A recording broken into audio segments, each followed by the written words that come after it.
শ্যামনগরের কাউগাছি ১ নম্বর গ্রাম পঞ্চায়েতের গ্রামীণ হাসপাতাল এই খ্রিস্টান হাসপাতাল। ব্যারাকপুর ও ভাটপাড়ার মাঝে এই একটি হাসপাতালই ছিল এলাকার বাসিন্দাদের ভরসা, কিন্তু চিকিৎসকের অভাবে ৬ বছর আগে বন্ধ হয়ে যায় হাসপাতাল। স্বাভাবিকভাবেই এই হাসপাতালটি বন্ধ থাকার কারণে এখানকার যারা স্থানীয় বাসিন্দারা রয়েছে তারা কিন্তু চরম সমস্যায় পড়েছেন তাদের চিকিৎসা পরিষেবা নেওয়ার ক্ষেত্রে। কেননা তাদের চিকিৎসা পরিষেবা নেওয়ার জন্য হয় তাদের ভাটপাড়া স্টেট জেনারেল হাসপাতাল আর না হলে ব্যারাকপুর বিএন বসু মহকুমা হাসপাতাল যেতে হয়। নতুন করে চালু হলে তো প্রচুর পরিমাণে উপকার হবে। আর হসপিটালে বেডও ভালোই আছে, ভিতরে পরিষ্কার পরিচ্ছন্ন সব কিছুই, হসপিটাল যথেষ্ট পাকাপোক্ত হসপিটাল। চালু হলে তো প্রত্যেকটা মানুষেরই, এবং আশায় আছে সবাই চালু হবে। শুধু আমাদের আশেপাশে সবাইরই ভালো হবে, দূরে কোথাও যেতে হবে না, কাছাকাছিতেই। দূরে বলতে কোথায় কোথায় আছে? দূরে আছে, ব্যারাকপুরে আছে, গোলগড়ে আছে। শীঘ্রই হাসপাতালটি চালু করতে চাইছেন পঞ্চায়েত প্রধানও। এ বিষয়ে প্রশাসনের কাছে লিখিতভাবেও বিষয়টি জানিয়েছেন তিনি।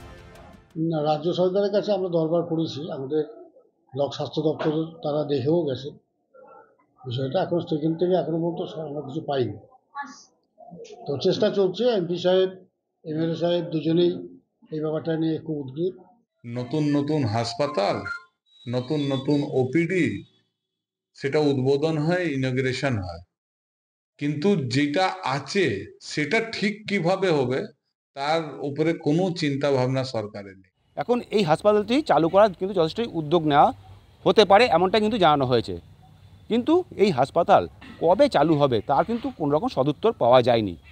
স্থানীয় বাসিন্দারা চাইছে এই হাসপাতালটি পুনরায় চালু হোক এবং চিকিৎসা পরিষেবা আগের মতোই চলুক। এখন এই হাসপাতালটি আবার পুনরায় কবে থেকে সাধারণ মানুষকে চিকিৎসা পরিষেবা দিতে পারবে সেটাই এখন প্রশ্নের মুখে। শ্যামনগর থেকে দেবপ্রিয় সরকার, এনকেটিভি বাংলা।